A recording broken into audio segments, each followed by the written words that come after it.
윤석열 대통령 탄핵 심판 7차 변론 기일이 끝나고 내일 마지막이 될지 모를 8차 변론 기일이 열립니다. 7차 변론 기일에서 윤 대통령 대리인들이 부정선거 의혹을 집중 제기했지만 오히려 부정선거 의혹을 입증하기보다 음모론이라는 확신이 더 커지고 있습니다. 권영철 대기자와 한번 짚어보겠습니다. 어서 오세요. 안녕하십니까. 네, 어제 있었던 헌법재판소 7차 변론에서 윤석열 대통령이 직접 부정선거 의혹을 또다시 제기했나요? 어제 변론에서 세 차례 발언을 했는데 네. 부정선거 의혹을 직접 거론하지는 않았습니다. 그렇지만 지난달 15일 체포되던 날 공개된 자필 편지에서 네. 우리나라 선거에서 부정선거의 증거는 너무나 많다. 이를 가능하게 하는 선관위의 엉터리 시스템도 다 드러났다 이런 주장을 했지 않습니까? 맞아요. 그리고 그 탄핵 심판 3차 변론기일에 출석해서도 부정선거 의혹을 언급했던 적이 있는데요. 그 말 한번 들어보시죠. 부정선거 의혹이 음모론이라고 하시고 계엄을 정당화하기 위한 거라고 사후에 만든 논리라고 하셨는데 이미 계엄을 선포하기 전에 어떤 선거의 공정성에 대한 그 신뢰에 좀 의문이 드는 것들이 많이 있었고. 네. 어제 7차 변론에서 윤 대통령은 일찍 자리를 떴어요. 그렇습니다. 이상민 전 행안부 장관과 신원식 국가안보실장에 대한 증인 신문이 끝난 뒤에 네. 서울구치소로 돌아갔습니다. 남은 2명의 증인 백종옥 전 국정원 3차장과 김용빈 중앙선관위 사무총장은 부정선거 관련 질문이 집중될 예정이었는데 자리를 떴습니다. 대신 피청구인 대리인들이 부정선거 의혹을 거론했습니다. 네. 차기환 변호사는 중국 관련 의혹을 여러 차례 언급한 뒤에 부정선거 배후에 중국 공산당이 있다는 극우 세력의 음모론을 끌고 왔습니다. 그렇지만 원하던 답은 듣지 못했는데요. 한번 들어보시죠. 네. 그런 정도의 중국이라면 한국에 대해서도 얼마든지 선거 개입을 위한 시도는 있을 수 있다 생각하시죠? 그 가정을 전제로 외교에 영향을 미치기 때문에 예, 답변하지 알겠습니다. 않겠습니다. 차 변호사는 하이브리드 전쟁의 의혹까지 꺼내 들었지만 신원식 실장의 답은 마찬가지였는데요. 다시 들어보시죠. 네. 지금 지금께서 말씀하신 바와 같이 그런 다양한 하이브리드 전술을 감안하면 이렇게 중국인이 많다고 하는 것은 중국 정부로서는 하이브리드 전을 전개하기에 상당히 유리한 환경인 건 맞죠? 단정적으로 제 견해를 말씀드리는 것은 적절치 않은 것 같습니다. 듣고 싶은 답은 계속 못 듣는 그런 모습이네요. 네. 부정선거 음모론의 원조로 꼽히는 황교안 전 국무총리도 어제 등판했어요. 그렇습니다. 황교안 변호사는 변론 종결 직전 질문에 나서서 형상 기억종이 의혹을 또다시 제기하고 네. 투표 관리관의 투표 용지에 도장 찍는 문제를 거론하면서 김용빈 사무총장을 상대로 공세를 펼쳤지만은 역시 소득은 없었다는 평가입니다. 황교안 변호사와 김용빈 사무총장의 질의응답 들어보시죠.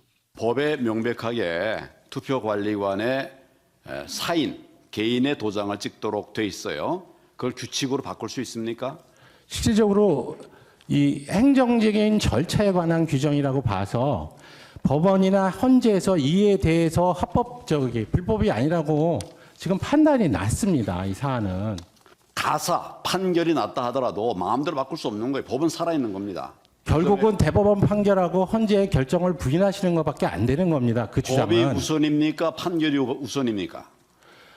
법의 해석 권한은 법원, 헌재에서 갖고 있습니다.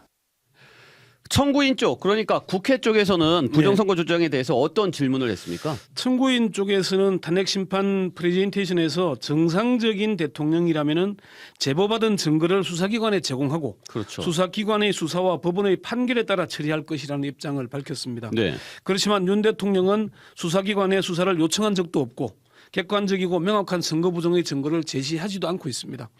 청구인 측 대리인인 이원재 변호사는 김용빈 사무총장에게 2024년 4월에 치러진 국회의원 선거가 부정선거라고 하는데 어떻게 생각하느냐고 물어봤는데요.